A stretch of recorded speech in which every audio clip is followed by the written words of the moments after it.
Hey everyone, welcome back to the Jay's Fit Down podcast. I'm your host Jay, and I'm here today with Aaron Freeman. He's the host of the Locked On Falcons podcast, and he's joined me today so we can discuss the Falcons' latest game, the loss against the Colts in Berlin, Germany, across the pond. Unfortunately, their fourth straight loss. Aaron, so thank you for joining us. No problem, man. Always love talking Falcons football, even after games like Sundays. Yeah. So, like I said, man, the Falcons traveled to Germany to face the Colts. And honestly, I mean, to be Indianapolis being one of the league's best, well, record-wise, being one of the league's better teams, they were 7-2 coming into the game. The Falcons hung in there pretty well. Then, Jonathan Taylor got going, and then everything else just kind of went on from there. Offense struggled again. So when you were watching the game, like, what did you notice good and bad from the Falcons loss?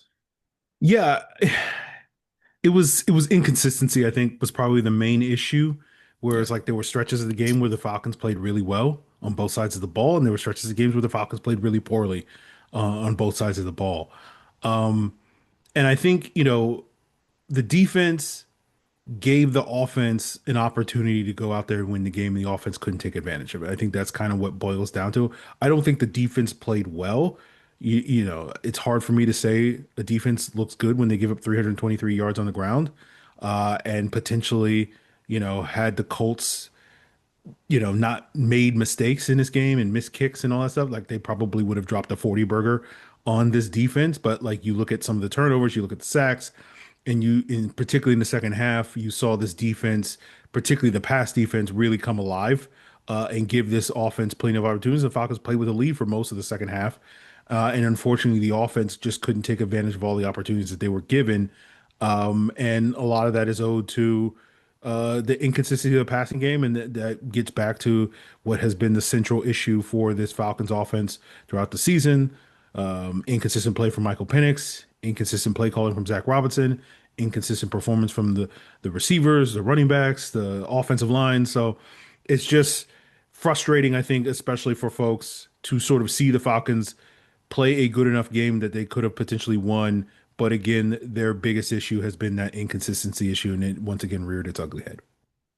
Yeah, I mean, I think inconsistency is the best way you can kind of label it. Like you said, I mean, the Colts didn't. I think a lot of people were afraid that the Colts would kind of come out there and just like, blow us out. Um, and they didn't. They hung in there with them. But like you say, just offense not be able to finish when they were on the field. Neither team could really convert on third down that well. But the Colts did when they were supposed to, right? So they did. Jonathan Taylor, I mean, hat trick, so I don't know, man. It was very poor performance. Especially for Michael Penix, just costly penalty with the grounding there as well. So a lot of people were having this discussion in media here, Falcons media, Twitter, whatever you want to call it. But they're saying Michael Penix is not everybody's a lot of people are hopping off the Michael Penix train. Where are you right now with him, Aaron? I'm not ready to go that far. Reviewing the film, and honestly, Jaden, I was going to give it a second view as we're recording this, so I haven't given it the sort of thorough second look that I usually give it before, yeah, as the week unfolds. But like rewatching the film on Monday. Like, I think there were some bad moments for Michael Penix, don't get me wrong. And I think those are the things that are frustrating to see those things not improve to the level that we want them to improve. But I do feel like maybe people are overblowing this game a little bit. I think a lot of it is probably owed to you just look at the box score, and you mentioned that intentional grounding. I don't think that intentional grounding was on Michael Penix. I think it feels worse than what it is because it's like the third or fourth time it's happened this season, and so it's like, oh, the intentional grounding happened again. But like that to me was purely an offensive line breakdown. As opposed to a quarterback breakdown. Now, the other ones earlier in the season, I think you could certainly claim were more on Michael Penix than anything else. And so I do feel like a lot of the criticism Penix is getting is fair, but I also think some of it is unfair to the point where it's like I'm not going to completely hop off the bandwagon based off of this game. I think to me, the biggest issue that showed up in this game that was concerning was his poor mechanics in this game, the footwork that led to some of the inaccurate throws in this game. And the reason why that's a concern for me, because that to me was the biggest concern I had of Michael Penix as a prospect coming out. That was the one thing that, in the original plan A for the Falcons, where Penix would sit for 2 years behind Kirk Cousins, my hope was that he would spend those 2 years improving and solidifying his mechanics so that if and when, he took over the reins from Kirk Cousins down the road, he would be able to hit the ground running. Now, what I'll say is like Penix has started 11 career games at this point. For the first 10 of them, the mechanics were not a major issue. Like there were you could nitpick and cherry pick a couple of throws here and there where like, oh, he missed that throw because of poor mechanics. To me, this was the first game where it was a significant issue in the game.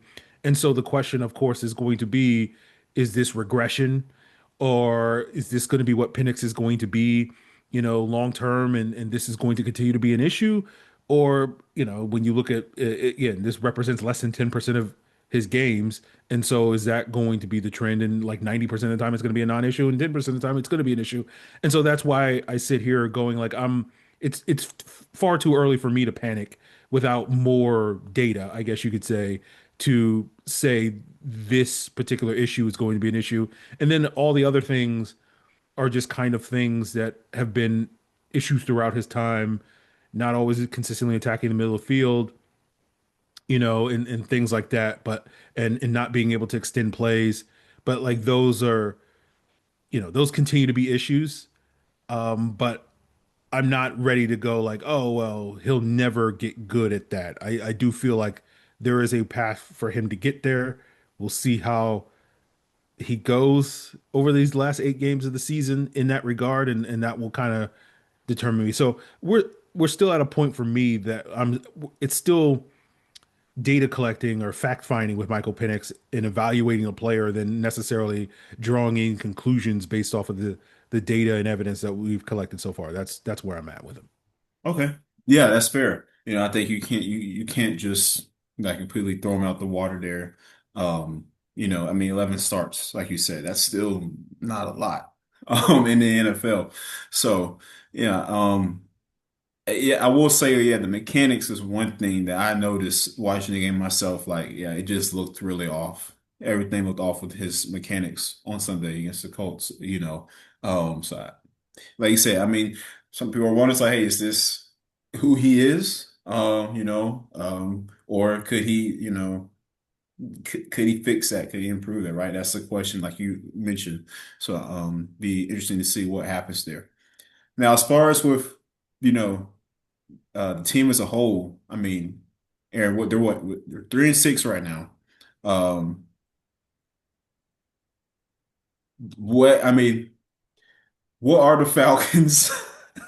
I guess is a good question. And like, I mean, you know, what will they be? I don't know. Like at this point, I think that's fair to see to ask.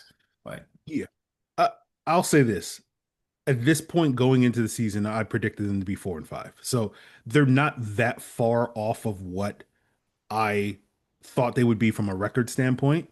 So it's one of the reasons why, like, to me, this 3-6 start is not necessarily like, oh my God, the sky is falling. It's kind of like, okay, they're underachieving, don't get me wrong. And they've had plenty of opportunities to be better than 3-6. But like at the same time, like this is not a shock. Like the Falcons not being a good team is not a shock to me, right? I thought they were going into this season going to be an 8, maybe a 9 win team if they got some breaks. They still have that opportunity with 5 very winnable games left this season, including their next three, including this upcoming week against Carolina at home, and then following with the Saints and Jets. And so, to me, there's a path for them to win 3 games, get back to 500, and then we'll see what this team is down the home stretch after Thanksgiving. Will they get to that point? Your guess is as good as mine, Jaden. Um, it's I don't feel optimistic that they're going to get this season back on track. I recognize the possibility of it, And ultimately, it just kind of boils down to they just got to play better. They have the pieces to be a better team if they can get more consistency again, going back to that earlier point, out of the entire roster, not just like it's, oh, well, if you just fix this one problem, all these other problems will go away. It's going to take a group effort. It's going to them to circle the wagons and their backs against the wall, all the cliches that we hear from teams, and we'll see if this team has a backbone. That's really kind of where we're at. Like, are they going to lay down, or or are they going to rise up to the occasion? So that's kind of where we're at, and like, you know, I understand and I get, for fans, it's very frustrating to watch this team. For me, my breaking point was the Dolphins game, and so like now I'm not checked out, but it is one of those things where like I'm not emotionally invested in the wins and losses anymore, because I'm just like, all right, well, if you win the game, great, that's awesome. If you lose the game, all right, well, ain't nothing new. I've seen so many of those. So it's just kind of like they're at a point where like they could go on a run and potentially win me back for the final stretch of the season, and be invested again, if they can play some good football. But for the most part, I've told other people I'm apathetic. I don't, I care, but I don't really care at this stage. And like I'm not saying that other Falcon fans should be that way, but like I understand if you are, like, it makes total sense. And so until this team can give us a reason to care, it's just going to be an open question, I think. Yeah, that's fair. Yeah, that's and if you're a longtime Falcons fan, I think that's a good like. If you're that way, then it's warranted. So, um, with this team, I mean, so I guess that leads to my next question. With the head man there of the team, Raheem Morris. Now, is there? Do you have you heard anything like as far as like around him or Zach Robinson or the other coaches? Like, is there a chance that the team moves on for them after the year, or they likely they stay? What's your opinion on that? Like their jobs? Yeah, as we sit here today, I think we're trending towards a regime change after the season. To me, the big question is going to be, we might get one sooner than that, because I do think there's a real possibility that if the Falcons lay an egg this weekend against Carolina at home, it might prompt Arthur Blank, Falcons owner, um, to make a change then. If this game is if this game is a repeat of what we saw in week 3 with between the Falcons and Panthers, like I could see Arthur Blank being like, okay, this isn't working, let's move on. Um, I think right now, based off of obviously the last 4 games, the team is not trending in the right direction, and so we'll see what these last 8 games go. As I said, like, I think there's a real possibility for them to potentially win 5 or 6 of these last 8 if they play better. I think there's also the possibility that they could win like 2 of these last 8, Yeah. if they continue to play the way that they've played so far this season. So anything is a possibility, and depending on how that goes, I think it could trend towards them keeping their jobs.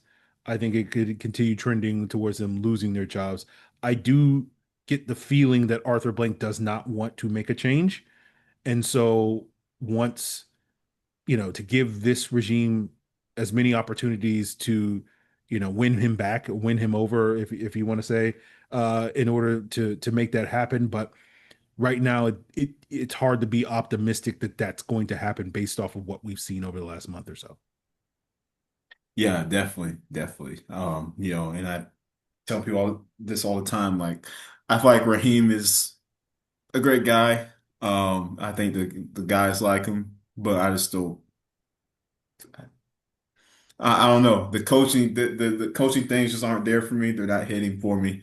And it just gets to a point where I think, yeah, okay, you saw the Giants fire Brian Daboll yesterday. Yeah. And I'm like, if they fired him, even though he's not even really the true problem of them, like I there's no way the Falcons don't fire Raheem if they keep like, blundering. So yeah, Yeah. yeah. So Yeah, I think, going into the season, when I looked at the Falcons as a roster and from a talent standpoint, like I looked at the Colts as a team that to me were on the same level as the Falcons. And I think the Colts are a good example of a team that is well coached and they're getting the most out of that talent. And that was kind of the hope if you're the Atlanta Falcons going into this season. Um, and we're not getting that. And obviously, you got pretty close in this past game and had an opportunity to steal a win against a better coach team. If you were Raheem Morris, and maybe that was going to be the catalyst to get you to bounce back. And the hope is that, you know, this weekend against the Panthers, they'll have that extra pep in their step because of what happened to them in week 3 when they lost 30-0.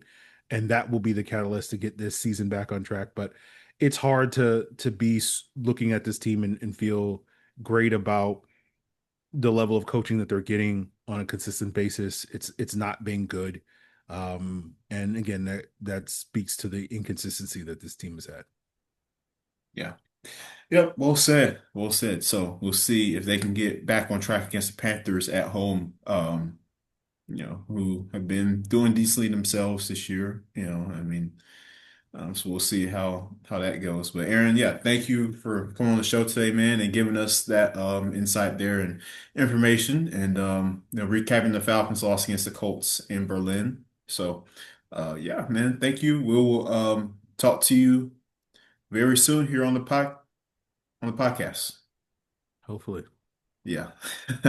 Yeah. So, but thank you, man. We'll see you next time.